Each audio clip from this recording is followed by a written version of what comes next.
is the Hollywood Chronicles with Frank McCann. Tune in each week for exclusive interviews with your favorite celebrities. Frank McCann here with the best at what he does. And if you don't believe me, go to brandonlang.com and make that a staple. If you bet and you're not going to brandonlang.com, you're making a huge mistake, especially with March Madness upon us. And, Brandon from Two for the Money and Matthew McConaughey played him. And of course, Pacino was in there. A great movie. The most underrated movie of all time. It's just absolutely great, and a big reason why is this guy's life is great. You got to go to brandonlang.com to get a jump on this. Brandon, how are you? I'm doing great, man. This is a tournament that I look forward to every single year. I'm a college basketball junkie. Last year I had my greatest tournament of my career, went 11-2, and it was ridiculous. Jumped on St. Peter's. It was a dream tournament, and I kind of felt it when the brackets came out and the lines came out. I just looked at it and said, "Yeah, you know what? I'm going to do really, really well." I've had a couple of sleepless nights this year. It's tight lines, tight matchups. Normally with a 12 seed meeting a 5 seed, you're getting 7. This year, 12 seed Drake against Miami, you're getting 2.5. A lot of parity, a lot of injuries.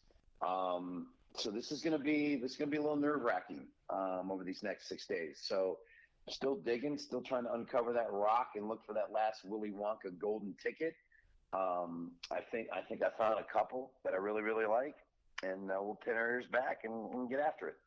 Yeah, it's got to be nerve-wracking to predict this. I mean, you have no idea. First of all, they're kids, right? They're young folks, and that makes it so mercurial to start with and a volatile situation.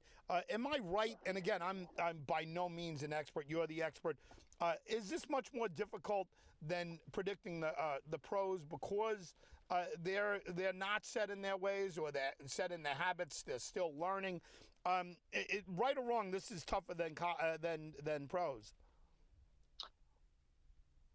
The tournament, maybe. The college basketball regular season, no, because these kids are going to compete. They're going to compete hard. What makes this tournament so different from handicapping these kids in the regular season?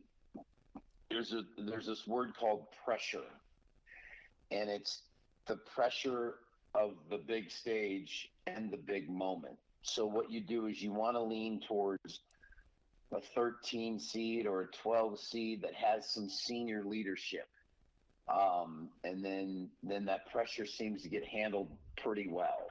And then teams that have a go-to player who can get you buckets when you need them, which is why I like Alabama to win it all. It kind of reminds me of Carmelo Anthony in Syracuse. Carmelo was a freshman. He put Syracuse on his back and took them all the way to the championship. If you've not seen Brandon Miller play of Alabama, the kid's a stallion. He's going to be a top 3 pick in the NBA draft. He's going to go to the next level, and he's going to make an impact. And when you have a player like that, they had some distraction late in the year with the gun situation and him taking the gun down to his buddy, and that gun ended up being the murder weapon, and he was cleared. But that distraction around the team for a couple of weeks really hurt them. And I think they've come out of that and rolled through the SEC tournament, and they look like that team early in the year that they were. And I think I don't see anybody beating them in their run to the national championship. So people ask me every year, who's the first number 1 seed to get knocked out? I think on Saturday or Sunday in the round of 32, I think Arkansas is going to beat Kansas, and I think Memphis is going to beat Purdue. And I think you're going to have 2 number 1 seeds out after the first weekend of the tournament. Kansas has a big injury with McCullough, one of their best players. He didn't play in the Big 12 tournament. He's listed as doubtful. That's a big blow to them. And Purdue just looks like a the team one flew over the cuckoo's nest with the big guy in the middle and nothing else. They were up 18 on Penn State in the Big Ten championship game. Penn State was playing their fourth game in 4 days, and you would think Penn State would have ran out of gas, and Penn State came all the way back and had a chance to win the game outright. I just don't trust Purdue. And if you've not seen Memphis play, Penny Hardaway has a squad that I think matches up really, really well. And I think Purdue goes out as a number 1 seed. BrandonLang.com, guys. If you're just joining us, that's the starting point. Go to BrandonLang.com and before you pick your bracket for sure, and take a look at this. Brandon, you mentioned Syracuse and Melo. Boeheim leaving kind of signifies the end of an era. Are coaches becoming less important and again, let me be careful how I word this. Less important in the big picture, and are players taking over college the way we see it in the pros? I mean, it's all of these old guys from the past. You're not seeing the names and you're not hearing the names. You mentioned Penny Hardaway here, and no doubt he's a star on the rise in the coaching ranks. But has coaching taken a tick down from where it used to be in college?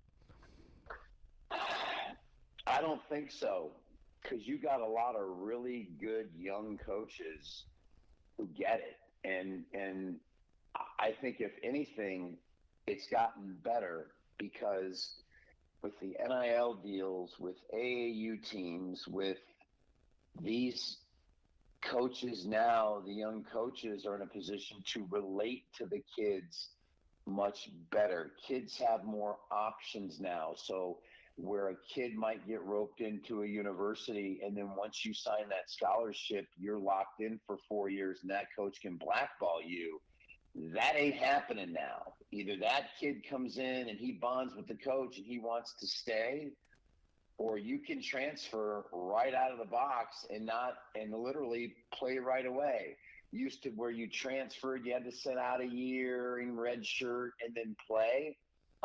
You can transfer now and play right away. So the dynamics and the landscape of college basketball has completely changed. If that coach can't relate to that player's hitting the transfer portal and he's out of there like a fat girl in dodgeball. Simple as that. And I'm telling you, it's a whole different landscape. So if anything, these young coaches got to relate to those players better. And I think we have an influx of some tremendous young coaches who are going to take this basketball thing, college basketball thing, the next 10, 15 years into the future. Brandon, terrific stuff. We'll be talking about you as we let you go. If there's anything you want to add before you go, please do. I keep giving BrandonLang.com. If there's a social media site or an alternative website, give that. But we'll be talking about you as we let you go. No, it's at BrandonLang.com. Every one of my handicappers did a bracket. So you can go there and for free pull up those brackets and let it guide you to filling out your bracket. And then you get a 1-day free all access pass. So wait till Thursday and get a free day, and don't got to pay a dime, and have a free day. Meet my handicappers, see how they do in round 1, and have some fun and enjoy the tournament. You enjoy the tournament, and thanks for being here. Thanks, bud. BrandonLang.com is the website.